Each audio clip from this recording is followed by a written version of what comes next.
అందరికీ నమస్కారం. ఈరోజు మనమొక చాలా ఆసక్తికరమైన బిజినెస్ మోడల్ గురించి మాట్లాడుకుందాం. అదే పానీపూరి ఇన్వెస్టర్ మోడల్. ఈ గైడ్ను ఫాలో అవుతూ పానీపూరి వ్యాపారాన్ని ఎలా మొదలుపెట్టవచ్చో వివరంగా చూద్దాం. ఒక ప్రశ్నతో మొదలుపెడదాం.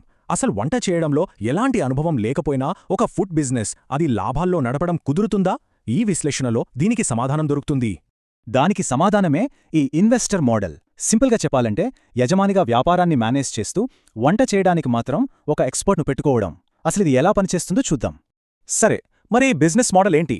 ఈ గైడ్ ప్రకారం మన పానీపూరి బిజినెస్ దీనికొక పర్ఫెక్ట్ ఎగ్జాంపుల్ అన్నమాట. అసలు పానీపూరి బిజినెస్ ఎందుకంత అట్రాక్టివ్? ఎందుకంటే దీనికి పెట్టే పెట్టుబడి చాలా తక్కువ, కానీ వచ్చే లాభం మాత్రం చాలా ఎక్కువ. అందుకే చాలామందికి ఇది అందుబాటులో ఉండే ఒక బెస్ట్ ఆప్షన్. ఇప్పుడు అసలు మ్యాటర్లోకి వద్దాం. ఈ బిజినెస్ స్టార్ట్ చేయాలంటే అసలు ఎంత డబ్బులు కావాలి? ఆ లెక్కలేంటో ఇప్పుడు చూద్దాం. ఈ గైడ్ ప్రకారం మొత్తం సెటప్తో స్టార్ట్ చేయడానికి దాదాపుగా 55,000 రూపాయలు అవసరమవుతుంది. ఆ డబ్బులు ఎక్కడెక్కడ ఖర్చవుతాయో చూస్తే ఎక్కువ భాగం బండికి, దానికి కావలసిన గిన్నెలు, సామాన్లకే పోతుంది. మిగిలిన కొంచెం లైటింగ్, మొదట్లో కావలసిన స్టాక్, అడ్వాన్స్లకు వెళ్తుంది. ఇక్కడ మనం గుర్తుపెట్టుకోవాల్సిన ఇంకో ముఖ్యమైన పదం వర్కింగ్ క్యాపిటల్. ఏంటిది? సింపుల్. బిజినెస్ మొదట్లో కొంచెం స్లోగా ఉన్నా సరే, రోజువారీ ఖర్చులకి, జీతాలకి, సరుకులకి ఇబ్బంది రాకుండా కొంత డబ్బుని పక్కన పెట్టుకోవడం. ఇది మన బిజినెస్కి ఒక సేఫ్టీ నెట్ లాంటిది. డబ్బుల సంగతి ఓకే. ఇప్పుడు నెక్స్ట్ చాలా ఇంపార్టెంట్ స్టెప్. ఈ మోడల్ సక్సెస్ అవ్వాలంటే మనకు కావాల్సింది ఒక వంటలో ఎక్స్పర్ట్. వాళ్లనే ఇక్కడ మాస్టర్ అని పిలుస్తున్నారు. మరి అలాంటి వాళ్ళని ఎలా పట్టుకోవాలి? అసలు ఈ మాస్టర్ ఎవరు? వీళ్ళు జనరల్గా బీహార్, యూపీ, ఒడిశా, రాజస్థాన్ లాంటి రాష్ట్రాల నుంచి వస్తారు. పానీపూరి చేయడంలో వీళ్ళు ఎక్స్పర్ట్స్ అనమాట. వంట పని మొత్తం వీళ్లే చూసుకుంటారు. వీళ్లని వెతకటం కూడా పెద్ద కష్టమేం కాదు. ఒక సింపుల్ ప్రాసెస్ ఉంది. పొద్దున్నే 6 నుంచి 8 గంటల మధ్యలో మెయిన్ రైల్వే స్టేషన్లకి గాని, లేబర్ అడ్డాలకి గాని వెళ్ళాలి. అక్కడ లోకల్ ఏజెంట్లుంటారు. వాళ్లకు 1,000-2,000 కమిషన్ ఇస్తే మనకొక మంచి మాస్టర్ను వెతికి పెడతారు. సరే, పెట్టే పెట్టుబడి గురించి తెలిసింది. మరి నెల నెల అయ్యే ఖర్చుల సంగతేంటి? వాటిమీద కూడా ఒక లుక్ వేద్దాం. మాస్టర్కిచ్చేది కేవలం జీతం మాత్రమే కాదు. ఈ గైడ్లో చెప్పినట్టు ఒక స్టాండర్డ్ ప్యాకేజ్ ఉంటుంది.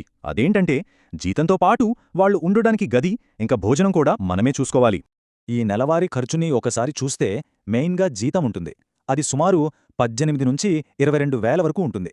దానికి తోడు రూమ్ రెంటు, వాళ్ల భోజనం ఖర్చులు కూడా ఉంటాయి. ఇవన్నీ ఓనరే భరించాలి. సో అన్నీ కలుపుకుంటే ఒక ఎక్స్పర్ట్ మాస్టర్ కోసం నెలకు దాదాపు 30,000 రూపాయల వరకు ఖర్చవుతుంది. ఇక చివరిగా చాలా ముఖ్యమైన విషయానికి వచ్చాం. అదే అగ్రిమెంట్. అంటే పనిలో పెట్టుకునేటప్పుడు ఎలాంటి రూల్స్ ఫాలో అవ్వాలి, ఎలాంటి ఒప్పందం చేసుకోవాలి, ఇది చాలా జాగ్రత్తగా చూడాలి. ఓనర్స్ వాళ్ల ఇన్వెస్ట్మెంట్ని సేఫ్గా ఉంచుకోవడానికి ఈ గైడ్ కొన్ని జాగ్రత్తలు సూచిస్తోంది. పనిచేసే వ్యక్తి ఒరిజినల్ ఆధార్ కార్డ్ మన దగ్గరుంచుకోవడం, ఒక ఫోటో తీసుకోవడం, ఇంకా వాళ్ల వివరాల్ని దగ్గరలో ఉన్న పోలీస్ స్టేషన్లో ఇవ్వడం, ఇవన్నీ అందులో ఉన్నాయి. అంతేకాదు, ఇద్దరి మధ్య ఎలాంటి గొడవలు, కన్ఫ్యూజన్లు రాకుండా ఉండాలంటే ఒక రాతపూర్వక అగ్రిమెంట్ చేసుకోవడం బెస్ట్ అని ఈ గైడ్ గట్టిగా చెప్తోంది. ఆ అగ్రిమెంట్లో కొన్ని ముఖ్యమైన పాయింట్స్ ఉండాలి. జీతం ఏ తారీఖునిస్తారు, ఒకవేళ అడ్వాన్స్ ఇస్తే దాన్ని ఎలా కట్ చేసుకుంటారు, పని మానేయాలంటే ఎన్ని రోజుల ముందు చెప్పాలి, నెలకు ఎన్ని సెలవులు తీసుకోవచ్చు, ఇంకా డ్యూటీలో ఉన్నప్పుడు ఆల్కహాల్ లాంటివి తీసుకోకూడదు. ఇలాంటివన్నీ క్లియర్గా రాసిపెట్టుకుంటే ఇద్దరికీ మంచిది. అసలు ఆలోచించండి, ఒక పానీపూరి బండి నడిపేవాళ్ల నెల సంపాదన ఒక సాఫ్ట్వేర్ ఇంజనీర్ జీతంతో సమానంగా ఉంటుందంటే నమ్ముతారా? కాస్త నమ్మశక్యంగా లేదు కదా. పదండి, ఇప్పుడే ఆ లెక్కల లోతుల్లోకి వెళ్ళి చూద్దాం. సరే, ఈ ప్రశ్నకు సమాధానం తెలుసుకోవాలంటే మనం స్టెప్ బై స్టెప్ వెళ్దాం. ఫస్ట్ ఒక ప్లేట్ తయారు చేయడానికి ఎంత ఖర్చవుతుందో చూద్దాం. తర్వాత ఒక ప్లేట్పై లాభం ఎంత వస్తుందో లెక్కిద్దాం. ఫైనల్గా అసలు నెలసరి ఆదాయం ఎంతుంటుంది? మరి ఈ బిజినెస్లో సక్సెస్ అవ్వాలంటే సీక్రెట్ ఏంటో తెలుసుకుందాం. ఓకే, సో ఏ బిజినెస్ లాభాలైనా అర్థం చేసుకోవాలంటే ఫస్ట్ దాని ఖర్చుల గురించి కరెక్ట్గా తెలియాలి. అందుకని మనం ఇప్పుడు ఒక 100 ప్లేట్ల పానీపూరి తయారు చేయడానికి అయ్యే ఖర్చుల్ని విడమర్చి చూద్దాం. ఇక్కడ చూడండి, ఈ టేబుల్ మనకొక క్లియర్ పిక్చర్ ఇస్తుంది. మనం ఊరికే బంగాళదుంపలు, ఉల్లిపాయల గురించి మాత్రమే మాట్లాడట్లేదు. రెడీమేడ్ పూరీల దగ్గర్నుంచి డిస్పోజబుల్ ప్లేట్ల వరకు ప్రతి చిన్న ఖర్చును లెక్కలోకి తీసుకుంటున్నాం. ఇవన్నీ కలిపితేనే మనకు అసలైన కాస్ట్ ఏంటో తెలుస్తుంది. సో లెక్క ప్రకారం చూస్తే ఖర్చు 920 రూపాయలు. కానీ మనకు తెలుసు కదా, ఏ వ్యాపారంలోనైనా అనుకోని చిన్న చిన్న ఖర్చులు ఉంటూనే ఉంటాయి. అందుకే ఒక ప్రాక్టికల్ అంచనా కోసం దీన్ని మనం రౌండ్గా 1000 రూపాయలుగా తీసుకుందాం. ఇది మనకు ముందు లెక్కలు వేయడానికి కూడా ఈజీగా ఉంటుంది. సరే, ఇప్పుడు మనకు 100 ప్లేట్లకు 1000 రూపాయలు ఖర్చవుతుందని తెలిసింది. ఇప్పుడు దీన్ని బట్టి ఈ బిజినెస్లో చాలా ముఖ్యమైన ఒక నంబర్ను కనుక్కుందాం. అదేంటంటే కేవలం ఒక్క ప్లేట్ మీద ఎంత లాభం వస్తుంది? చూసారా, లెక్క చాలా సింపుల్. ఒక ప్లేట్ పానీపూరి తయారు చేయడానికి అయ్యే ఖర్చు జస్ట్ 10 రూపాయలు మాత్రమే. ఈ నంబర్ గుర్తుపెట్టుకోండి, ఎందుకంటే మన లాభాల లెక్కకు ఇదే బేస్. ఇక్కడే ఉంది అసలు మ్యాజిక్ అంతా. 10 రూపాయలకు తయారు చేసి 30 రూపాయలకు అమ్ముతున్నారు. ఈ 20 రూపాయల తేడా ఉంది చూసారా, అదే ఈ బిజినెస్ మోడల్కి గుండెకాయలాంటిది. తక్కువ పెట్టుబడి, ఎక్కువ మార్జిన్. అంటే అమ్మే ప్రతి ప్లేట్ పైన 20 రూపాయల గ్రాస్ ప్రాఫిట్ అన్నమాట. బిజినెస్ టర్మ్స్లో చెప్పాలంటే ఇది ఏకంగా 200% మార్కప్. ఆలోచించండి, చాలా పెద్ద పెద్ద రీటైల్ బిజినెస్ల్లో కూడా ఇంత మార్జిన్ ఉండదు. అయితే ఈ గ్రాస్ ప్రాఫిట్ చూడ్డానికి చాలా బావుంటుంది, కానీ రియాలిటీలో జీతం, అద్దె లాంటి ఇతర ఖర్చులు కూడా ఉంటాయి కదా. సో ఇప్పుడా నిజమైన ఖర్చుల్ని కూడా కలుపుకుని ఒక వ్యాపారి చేతికి ఫైనల్గా ఎంతొస్తుందో చూద్దాం. ఓకే, మనొక అంచనా వేసుకుందాం. ఒక మంచి లొకేషన్లో కాస్త రద్దీగా ఉండే బండి రోజుకి యావరేజ్గా 200 ప్లేట్లు అమ్ముతుందని అనుకుందాం. ఇది మరీ ఎక్కువ కాదు, మరీ తక్కువ కాదు, ఒక రియలిస్టిక్ నంబర్. ఈ అంచనాతో మన రోజువారీ లెక్కలు స్టార్ట్ చేద్దాం. ఈ స్టెప్స్ చూడండి, మనకు రోజువారీ లాభం ఎలా వస్తుందో క్లియర్గా తెలుస్తుంది. ఫస్ట్, మొత్తం సేల్స్ అంటే 6,000 రూపాయలు. దానిలోంచి ముడిసరుకుల ఖర్చు 2,000 తీసేయాలి. తర్వాత సిబ్బంది జీతం, అద్దె లాంటి ఆపరేషనల్ ఖర్చులు ఒక 1,200 తీసేయాలి. ఇక ఫైనల్గా మిగిలిందే ఆ రోజు నికర లాభం, అదే 2,800 రూపాయలు. అయితే ఫుడ్ బిజినెస్లో మనం ఇంకో ముఖ్యమైన విషయాన్ని అస్సలు మర్చిపోకూడదు. అదేంటంటే వేస్టేజ్. పాడైపోయిన పూరీలు కావచ్చు, మిగిలిపోయిన పానీ కావచ్చు, ఇవి తప్పవు. ఇది ఫైనల్ ప్రాఫిట్ మీద కొంచెం ఎఫెక్ట్ చూపిస్తుంది, కాబట్టి దీన్ని కూడా మనం లెక్కలో తీసుకోవాల్సిందే. ఆ వేస్టేజ్ కోసం ఒక 200-300 తీసేసినా సరే, చూడండి, రోజువారీ నికర లాభం సుమారుగా 2,500 రూపాయలు. ఇది నిజంగా ఆశ్చర్యపరిచే విషయం కదా. ఇక ఈ రోజువారీ లాభాన్ని మనం నెలకు మార్చినప్పుడు అసలు విషయం బయటపడుతుంది. ఒక పానీపూరి బండి మీద నెలకు 75,000 నుండి 90,000 రూపాయల వరకు సంపాదించే అవకాశం ఉంది. అంటే ఇది చాలా స్కిల్డ్ జాబ్స్ చేసేవాళ్ల శాలరీతో సమానం. ఇంత మంచి ఆదాయం ఎలా వస్తుంది? ఈ సక్సెస్ వెనుకున్న సీక్రెట్ ఏంటి? అదంతా కేవలం ఒకే ఒక్క చాలా కీలకమైన విషయంపై ఆధారపడి ఉంటుంది. ఈ బిజినెస్లో సక్సెస్ అనేది ఒక వాల్యూమ్ గేమ్. అంటే సింపుల్గా ఎంత ఎక్కువ అమ్ముతే అంత ఎక్కువ లాభం. తక్కువ మార్జిన్తో కొన్ని వస్తువుల అమ్మడం కంటే ఎక్కువ వస్తువుల అమ్మడం మీదే ఫోకస్ పెట్టాలి. ఇదే ఈ వ్యాపారానికి అసలైన మంత్రం. ఎందుకలా అంటున్నామంటే, ఇలా ఆలోచించండి. బండి అద్దె, హెల్పర్ జీతం లాంటివి ఫిక్స్డ్ ఖర్చులు. అవి రోజూ ఒకేలా ఉంటాయి. మీరు 100 ప్లేట్లు అమ్మినా, 300 ప్లేట్లు అమ్మినా. కాబట్టి ఆ ఫిక్స్డ్ ఖర్చులు దాటిన తర్వాత అమ్మే ప్రతి అదనపు ప్లేట్ నుంచొచ్చే లాభం దాదాపుగా మొత్తం మీ జేబులోకే వెళ్తుంది. ఎప్పుడైనా ఆలోచించారా, ఒక చిన్న వీధి ఆహార బండి ఎలా పెద్ద సక్సెస్ఫుల్ బిజినెస్గా మారుతుందని? ఈరోజు మనం సరిగ్గా దాని వెనక ఉన్న సైకాలజీ ఏంటి, ఎలాంటి తెలివైన ట్రిక్స్ వాడతాలో చూద్దాం. మొదటిది, వ్యాపారం డల్గా ఉందా? ఇక్కడ మనం గుర్తుంచుకోవాల్సిందేంటంటే, మొదట్లో బిజినెస్ నెమ్మదిలా ఉండటం చాలా కామన్. దీన్ని చూసి కంగారుపడాల్సిన పనేలేదు. ఇది కేవలం ఒక దశ మాత్రమే. రెండవది, నమ్మకం అండ్ రుచి గెలవడం. ఇక్కడే అసలు మ్యాటరుంది.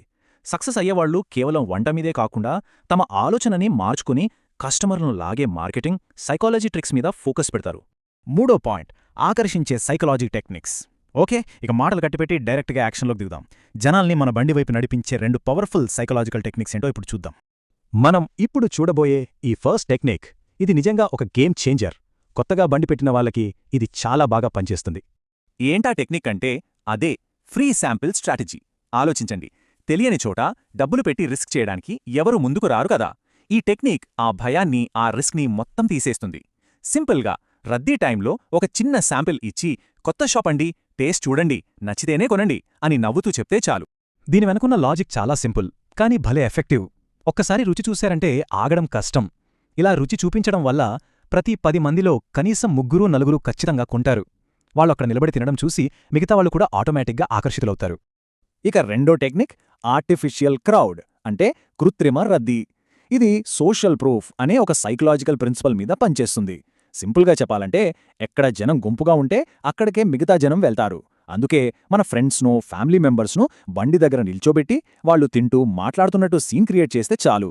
అది చూసి అక్కడ ఏదో బాగున్నట్టుంది అని నిజమైన కస్టమర్లు రావడం మొదలుపెడతారు. నాలుగోది, చూపర్లను ఆకట్టుకోవడం. కస్టమర్లను దగ్గరికి రప్పించడం సరే, కానీ దూరం నుంచి చూసినప్పుడే మన బండి వాళ్ళని అట్రాక్ట్ చేయాలి. ఇక్కడే బండి లుక్ చాలా ఇంపార్టెంట్ రోల్ ప్లే చేస్తుంది. ముఖ్యంగా లైటింగ్. బ్రైట్గా వెలిగే బండి దూరం నుంచే ప్రత్యేకంగా కనిపిస్తుంది. అంతేకాదు, అదొక క్వాలిటీకి, సేఫ్టీకి సంకేతం.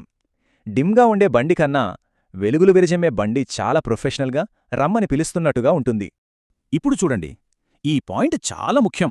మొదటిసారి వచ్చే కస్టమర్లకు, ముఖ్యంగా ఫ్యామిలీస్కి, టేస్ట్ కన్నా కూడా కనిపించే శుభ్రతే ఎక్కువ ముఖ్యం. నీట్గా ఉన్న యాప్రాన్, క్యాప్, చేతికి గ్లౌజ్, ఫుడ్ మీద గ్లాస్ కవర్ ఇవన్నీ చూస్తేనే వాళ్ళకొక నమ్మకం వస్తుంది. దానికి తోడు మేము 100% మినరల్ వాటర్ మాత్రమే వాడతాము అని ఒక చిన్న బోర్డు పెట్టారంటే ఆ ఇంపాక్ట్ వేరే లెవెల్. 5వ పాయింట్ ప్రత్యేకత మరియు ఫీడ్బ్యాక్. సరే, కస్టమర్లను రప్పించాం, నమ్మకం కలిగించాం. ఇప్పుడు వాళ్ళు మళ్ళీ మన దగ్గరికి రావాలంటే ఏం చెయ్యాలి? దానికి 2 మార్గాలున్నాయి. 1 మనకంటూ ఒక స్పెషాలిటీ ఉండాలి. 2 వాళ్ల ఫీడ్బ్యాక్కి మనం విలువివ్వాలి. ఒకసారి ఆలోచించండి, పక్కపక్కనే 10 బండ్లు ఒకే రకమైన పానీపూరి అమ్ముతుంటే జనాలు మన దగ్గరికే ఎందుకు రావాలి? ఇది ప్రతి ఒక్క వ్యాపారి తమని తాము వేసుకోవాల్సిన ప్రశ్న. అందుకే మనకంటూ ఒక స్పెషల్ ఐటమ్ ఉండాలి. ఈరోజు స్పెషల్ అని చెప్పి బాహుబలి చాటనో, గుంటూరు కారం పూరి అనో ఏదో ఒక క్యాచీ పేరు పెట్టాలి.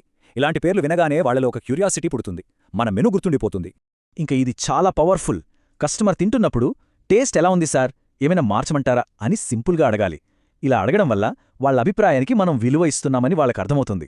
మనక్కూడా మన ఫుడ్ని ఇంకా ఎలా బెటర్ చేసుకోవాలో తెలుస్తుంది. చివరిగా 6వ పాయింట్ నిలకడగా ఉండటం. ఇప్పటిదాకా మనం చూసిన టెక్నిక్స్ అన్నీ విజయానికి దారులు వేస్తే ఆ విజయాన్ని నిలబెట్టేది మాత్రం ఈ ఒక్క సూత్రమే, అదే కన్సిస్టెన్సీ. ప్రతిరోజూ కరెక్టుగా ఒకే టైంకి ఒకే చోట మన బండి కనిపించాలి. ఇది చిన్న విషయమే అనిపించొచ్చు, కానీ ఇలా రోజూ చేయడం వల్ల చుట్టుపక్కల వాళ్ల మైండ్లో మన బండి రిజిస్టర్ అయిపోతుంది. ఆ టైంకి వెళ్తే ఆ బండి అక్కడుంటుంది అనే ఒక నమ్మకం, ఒక భరోసా ఏర్పడుతుంది. అందరికీ వచ్చే మొదటి డౌట్ ఇదే. రోడ్డు పక్కన ఒక చిన్న పానీపూరి బండి పెట్టుకున్నా కూడా దానికి ఫుడ్ లైసెన్స్ తప్పనిసరా, అసలవసరమా అని? అవును, ఇది చాలా ముఖ్యమైన ప్రశ్న. దీనికి సమాధానమేంటో ఇప్పుడు చూద్దాం. అవును, ఖచ్చితంగా అవసరం. కానీ అయ్యో లైసెన్స్ తీసుకోవాలా అని అస్సలు టెన్షన్ పడద్దు. ఎందుకంటే ఈ ప్రాసెస్ అనుకున్నంత కష్టమేం కాదు. చాలా సింపుల్. ఖర్చు కూడా చాలా తక్కువనమాట. నిజానికి ఇది మీ బిజినెస్కి ఒక పెద్ద ప్లస్ పాయింట్ అవుతుంది. అసలు ముందుగా మనం తెలుసుకోవాల్సింది ఏంటంటే, ఈ లైసెన్స్ అంటే ఏంటి, ఎందుకు తీసుకోవాలి? సింపుల్గా చెప్పాలంటే ఇది మీ వ్యాపారానికి ఒక గుర్తింపు లాంటిది. ఓకే, ఈ బండి మీద ఫుడ్ నమ్మకంగా తినొచ్చు అని కస్టమర్లకు ఒక భరోసా ఇస్తుంది. ఇక్కడ ఒక విషయం గుర్తుపెట్టుకోవాలి, మనం తీసుకోవాల్సింది ఏదో పెద్ద కంపెనీలు తీసుకునే లైసెన్స్ కాదు, జస్ట్ బేసిక్ రిజిస్ట్రేషన్ అంతే. అంటే మీ బిజినెస్ మీద ఏడాదికి వచ్చి మొత్తం ఆదాయం, టర్నోవర్ అంటాం కదా, అది 12 లక్షల లోపు ఉంటే ఈ సింపుల్ రిజిస్ట్రేషన్ సరిపోతుంది. దీన్నే మనం వాడుక భాషలో ఫుడ్ లైసెన్స్ అని పిలుస్తాం. సరే, మరి అప్లై చేసే ప్రాసెస్ స్టార్ట్ చేసే ముందు కొన్ని డాక్యుమెంట్లు రెడీగా పెట్టుకుంటే పని చాలా ఫాస్ట్గా అయిపోతుంది. ఏంటవి, ఏమేం కావాలో ఇప్పుడే చూసేద్దాం. చూడండి, పెద్దగా ఏమీ అవసరం లేదు, కేవలం 3 1 మీ పాస్పోర్ట్ సైజ్ ఫోటో, 2 మీ ఐడెంటిటీ ప్రూఫ్ అంటే ఆధార్ కార్డుంటే బెస్ట్, ఇక 3వది మీ ఫోన్ నంబర్. అంతే, ఈ 3 ఉంటే చాలు, మనం అప్లై చేసేయొచ్చు. సరే, ఇప్పుడు ఫస్ట్ మెథడ్ చూద్దాం. అదేంటంటే ఆన్లైన్ పద్ధతి. ఎవరి సహాయం లేకుండా మీరే స్వంతంగా మీ ఫోన్లో గానీ కంప్యూటర్లో గానీ ఈ లైసెన్స్కి ఎలా అప్లై చేసుకోవాలో ఇప్పుడు స్టెప్ బై స్టెప్ చెప్తాను. ఓకే, ఫస్ట్ ఏం చేయాలంటే foscos.fssai.gov.in అనే వెబ్సైట్ ఓపెన్ చేయాలి. ఓపెన్ చేశాక అక్కడ అప్లై ఫర్ రిజిస్ట్రేషన్ అనే ఒక ఆప్షన్ కనిపిస్తుంది, దాన్ని క్లిక్ చేయండి. తర్వాత మీ రాష్ట్రాన్ని సెలెక్ట్ చేసుకోండి. ఇక్కడ చాలా ఇంపార్టెంట్ విషయం, బిజినెస్ కేటగిరీ దగ్గర హాకర్ అని సెలెక్ట్ చేసుకోవాలి, ఇది మర్చిపోవద్దు. ఆ తర్వాత సింపుల్గా ఒక ఫామ్ వస్తుంది, దాన్ని మీ వివరాలతో నింపేసి ఇందాక మనం అనుకున్న డాక్యుమెంట్స్ అప్లోడ్ చేయాలి. ఇక ఫీజు ఎంతుంటుందో తెలుసా? వింటే ఆశ్చర్యపోతారు. సంవత్సరానికి కేవలం 100 రూపాయలు మాత్రమే. అవును, మీరు విన్నది నిజమే, జస్ట్ 100 రూపాయలతో మీ బిజినెస్ లీగల్ అయిపోతుంది. ఎంత బావుంది కదా? ఓకే, మీరు ఆ 100 రూపాయలు కట్టగానే మీకు ఒక 17 అంకెల రిఫరెన్స్ నంబర్ జనరేట్ అవుతుంది. ఇది చాలా ఇంపార్టెంట్. దీన్ని వెంటనే ఒక చోట రాసి పెట్టుకోండి, లేదా స్క్రీన్షాట్ తీసి భద్రంగా దాచుకోండి. ఎందుకంటే మీ అప్లికేషన్ ఏ స్టేజ్లో ఉందో చెక్ చేసుకోవడానికి ఈ నంబరే ఆధారం. సరే, ఒకవేళ ఈ ఆన్లైన్ ప్రాసెస్ అంతా కొంచెం కన్ఫ్యూజింగ్గా ఉంది, మాకంత టెక్నాలజీ తెలియదు అనుకునేవాళ్ళుంటారు కదా, వాళ్ళు కూడా అస్సలు వరి అవ్వద్దు. వాళ్ల కోసం ఇంకో చాలా సులభమైన దారి కూడా ఉంది, అదే ఆఫ్లైన్ పద్ధతి. ఇదేం లేదు, చాలా సింపుల్. మీకు దగ్గరలో ఉన్న ఏదైనా మీ సేవా సెంటర్కి గానీ ఇంటర్నెట్ సెంటర్కి గానీ వెళ్ళి ఫుడ్ లైసెన్స్కి అప్లై చెయ్యాలి అని చెప్పండి. వాళ్ళు మీకు ఫోటో, ఆధార్ కార్డ్ అడుగుతారు. అవిచ్చేస్తే చాలు. ఆ గవర్నమెంట్ ఫీజు 100 రూపాయలతో పాటు వాళ్ళ సర్వీస్ ఛార్జ్ ఒక 50-100 తీసుకుని మీ తరపున మొత్తం ప్రాసెస్ వాళ్లే కంప్లీట్ చేసి పెడతారు. మీకెలాంటి తలనొప్పి ఉండదు. సో ఇప్పుడు మీ ముందు 2 దారులున్నాయి, ఆన్లైన్, ఆఫ్లైన్. కొంచెం టైం స్పెండ్ చేసి సర్వీస్ ఛార్జ్ డబ్బులు మిగుల్చుకోవాలనుకుంటే మీరే ఆన్లైన్లో చేసేసుకోండి. లేదు, నాకంత టైం లేదు, ఎలాంటి టెన్షన్ లేకుండా పనైపోవాలి అనుకుంటే దగ్గరలోని మీ సేవా సెంటర్కి వెళ్లడం బెస్ట్ ఆప్షన్. మీ సౌకర్యాన్ని బట్టి ఎంచుకోండి. సరే, ఆన్లైన్లోనో ఆఫ్లైన్లోనో అప్లై అయితే చేసేశారు. తర్వాతేంటి? సర్టిఫికేట్ రావడానికి ఎంత టైం పడుతుంది? వచ్చాక మనం ఏం చెయ్యాలి? ఈ విషయాలన్నీ ఇప్పుడు తెలుసుకుందాం. చూడండి, మీరు అప్లికేషన్ సబ్మిట్ చేసిన దగ్గర నుంచి సుమారుగా 1 వారం నుండి నెల రోజులలోపు మీ అప్లికేషన్ అప్రూవ్ అవుతుంది. అప్రూవ్ అవ్వగానే మీ ఫోన్కి ఒక మెసేజ్ వస్తుంది, మీ లైసెన్స్ అప్రూవ్ అయింది అని. ఆ మెసేజ్ రాగానే మీరు ఆన్లైన్కి వెళ్ళి మీ సర్టిఫికేట్ని డౌన్లోడ్ చేసుకోవడమే. ఇప్పుడు నేను చాలా ముఖ్యమైన విషయం జాగ్రత్తగా వినండి. సర్టిఫికెట్ డౌన్లోడ్ చేసుకున్నాక దాన్ని మంచిగా ఒక కలర్ ప్రింట్ తీయించండి. తీయించి దాని లామినేషన్ కూడా చేయించి మీ బండి మీద అందరికీ, ముఖ్యంగా కస్టమర్లకి బాగా కనిపించేలా దాన్ని పెట్టండి. అలా ఎందుకు పెట్టాలి అంటారా? దానికి 3 ముఖ్యమైన కారణాలున్నాయి. 1, దాన్ని చూడగానే కస్టమర్లకు మీ మీద, మీరమ్మే ఫుడ్ మీద ఒక నమ్మకం వస్తుంది. 2, ఎప్పుడైనా ఫుడ్ ఇన్స్పెక్టర్లు చెకింగ్కొచ్చినా మీకు ఎలాంటి ఇబ్బంది ఉండదు. ఇక 3, అన్నింటికన్నా ముఖ్యమైనది, అది మీ వ్యాపారానికి ఒక గౌరవాన్ని, ఒక అధికారిక గుర్తింపునిస్తుంది. చూశారు కదా, ఈ చిన్న రిజిస్ట్రేషన్ అనేది మీ బిజినెస్ జర్నీలో ఒక చాలా ముఖ్యమైన అడుగు. ఇది కేవలం ఒక సర్టిఫికేట్ కాదు, మీ కష్టానికి, మీరిచ్చే నాణ్యతకు దొరికే ఒక ప్రభుత్వ గుర్తింపు. మరి ఇంకెందుకు ఆలస్యం? ఈ సింపుల్ ప్రాసెస్ని పూర్తిచేసి మీ వ్యాపారాన్ని నెక్స్ట్ లెవెల్కి తీసుకెళ్లడానికి సిద్ధంగా ఉన్నారా?